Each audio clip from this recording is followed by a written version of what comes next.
اس حوالے سے بات کرنے کے لیے سینئر تجزیہ کار احتشام الحق ہمارے ساتھ موجود ہیں. بہت شکریہ بول کو وقت دینے کے لیے. احتشام الحق صاحب کیا کہیں گے، اب سزا معطلی کا فیصلہ سامنے آ گیا ہے؟ دیکھیں جو بنیادی چیز تو یہ ہے کہ کل رات سے جو خبریں آ رہی تھیں، بلکہ ایک دو دن پہلے بھی یہ بات ہوئی تھی، لیکن کل رات تک تو بڑا زبردست طریقے سے پی ٹی آئی کی طرف سے کہا گیا، اور عام طور پہ یہاں پہ بہت سارے حلقے کہہ رہے تھے کہ جی شاید اب ان کی کوئی کیس نہیں رہ گیا، تو بشرا بی بی تو ڈیفینیٹلی، کیونکہ دونوں پہ کیسز ہیں اور کہا جا رہا ہے کہ بانی پی ٹی آئی پہ اور بھی کیسز بن سکتے ہیں، جس میں کہا گیا تھا کہ توشہ خانہ 2 بھی ہے، اور پھر یہ جو انہوں نے ٹویٹ کیا تھا مشرقی پاکستان کے حوالے سے کو ان کی گرفتاری تو کسی اور کیس میں ڈالی جا سکتی ہے. لیکن بشرا بی بی کی رہائی کے بارے میں کہا جا رہا تھا کہ اس کیس کے خاتمے کے بعد بانی پی ٹی آئی بھی بری ہو جائیں گے، بشرا بی بی بھی بری ہو جائیں گی، لیکن ایسا نہیں ہوا. دیکھیں اب جس طریقے سے آپ کو یاد ہے 10 دن کا ٹائم دیا تھا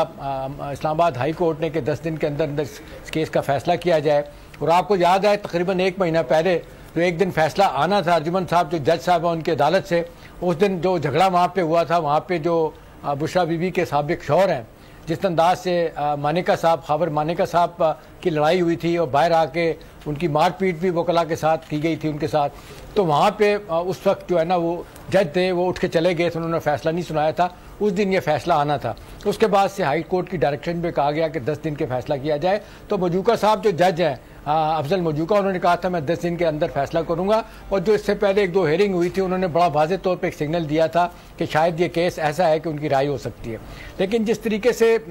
واقعات انفولڈ ہوئے ہیں، وہ جہاں بار بار ایک بات کی گئی، اگرچہ بڑا ذاتی سا معاملہ ہے کسی کے معاملے میں بات کرنا، لیکن مفتی سعید صاحب جنہوں نے نکاح پڑھایا تھا، اگر ان کی بات لی جائے تو انہوں نے کہا کہ مجھ سے غلط بیانی کی گئی، مجھ سے ایک دفعہ نکاح پڑھوایا گیا، اس وقت عدت پوری نہیں ہوئی تھی، پھر 1 ماہ کے بعد عدت پر اپنا نکاح پڑھایا گیا. پھر جب پیچھے سیاسی وجوہات بتائی جاتی ہے، مخالفین یہی کہتے ہیں کہ بشرا بی بی نے کہا تھا کہ ان وقتوں میں اگر آپ مجھ سے شادی نہیں کریں گے تو پھر آپ پرائم منسٹر نہیں بن سکتے. چلیں یہ تو سیاسی بیان بھی ہو سکتے ہیں، بہت ساری باتیں بھی ہو سکتی ہیں، لیکن آج جس انداز سے عدالت میں کیس ہوا اور ان کی سزا معطلی کی درخواست جو ہے نا وہ خارج کر دی گئی، وہ اس انداز سے دیکھنا چاہیے کہ 3 دن پہلے اگر آپ کو یاد ہو تو ایک چھوٹی چھوٹی خبریں آنا شروع ہو گئی تھی کہ سپریم کورٹ لیول تک جو ہے نا وہ کہا گیا تھا کہ شاید ایک اسپیشل میٹنگ وہاں پہ ہو رہی ہے اور اتنی آسانی کے ساتھ بانی پی ٹی آئی کی رہائی نہیں ہو سکتی، اور یہ بھی کہا گیا تھا کہ شاید اس کیس میں عدت کیس میں ان کی رہائی نہ ہو.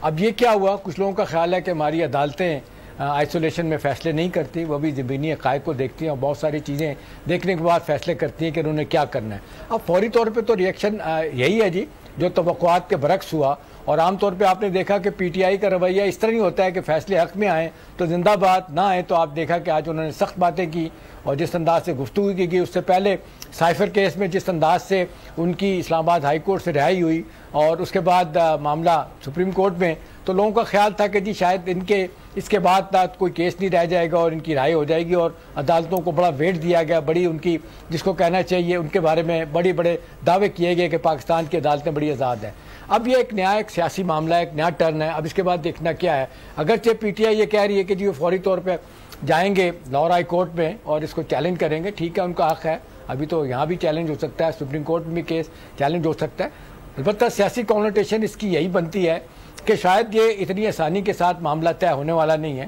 جہاں پہ سیاسی لڑائی لے کے چلے گئے بانی پی ٹی آئی اور ان کی لڑائی اسٹیبلشمنٹ کے ساتھ ہوگی ہے، اور پھر اسٹیبلشمنٹ کے اختلافات سپریم کورٹ میں ججز سے بھی ہو گئے ہیں، جن کے بارے میں کہا جاتا ہے وہ بھی ایک پوزیشن لے بیٹھے ہیں. پہلے وہی جو بانی پی ٹی آئی کے کیسز جن میں ان کو ضمانتیں منسوخ ہوتی تھیں، آج وہی ضمانتیں ان کو ملتی گئی ہیں بہت سارے کیسز میں، لہٰذا وہاں پہ بھی معاملات کسی اور طرف چل رہے ہیں. تو اب دیکھنا چاہیے کہ ایک سیاسی معاملہ، اب اس کا فوری طور پہ ریئیکشن تو ہم نے دیکھ لیا، پی ٹی آئی کی طرف سے سخت رویہ کا اظہار کیا گیا، سخت الفاظ کا استعمال کیا، جج کے خلاف باتیں کی گئی. اب ہائی کورٹ میں کیا ہوتا ہے، سیاسی محاذ پہ ایک بہت بڑا سیٹ بیک ہے. یہ جو کہا جا رہا تھا کہ جی اب رہائی ہو جائے گی اور ایک قرارداد بھی وہاں سے منظور کروا لی گئی ہے ہاؤس آف ریپرزینٹیٹیو سے اب امریکہ میں، تو شاید اس کا اثر بھی ان پہ پڑے گا. لیکن میرا خیال ہے پاکستان کی سیاست میں ایسا نہیں ہے. یہ بانی پی ٹی آئی کو بھی، ان کو لوگوں کو بھی پتہ ہے کہ یہی کام اپنے زمانے میں کرتے رہے. آج وہ اگر کہتے ہیں کہ جی یہ انہوں نے کہہ دیا تھا اپنے رانا ثناء اللہ نے کہ وہ جیل میں رہیں گے، بھئی آپ نے بھی تو لوگوں کو اس طرح بند کیا تھا نا. 20 کلو ہیروئن میں رانا ثناء اللہ کو بند کیا آپ نے، اور پھر وہ جنرل باجوہ کے ساتھ آپ کا جو مکالمہ ہوا تھا، انہوں نے کہا تھا میں کیا کر سکتا ہوں، تو آپ نے کہا تھا بانی پی ٹی آئی نے کہ میں چاہتا ہوں سارے میرے مخالفین کو آپ جیلوں میں ڈال دو. تو یہ تو ہوتا رہے گا.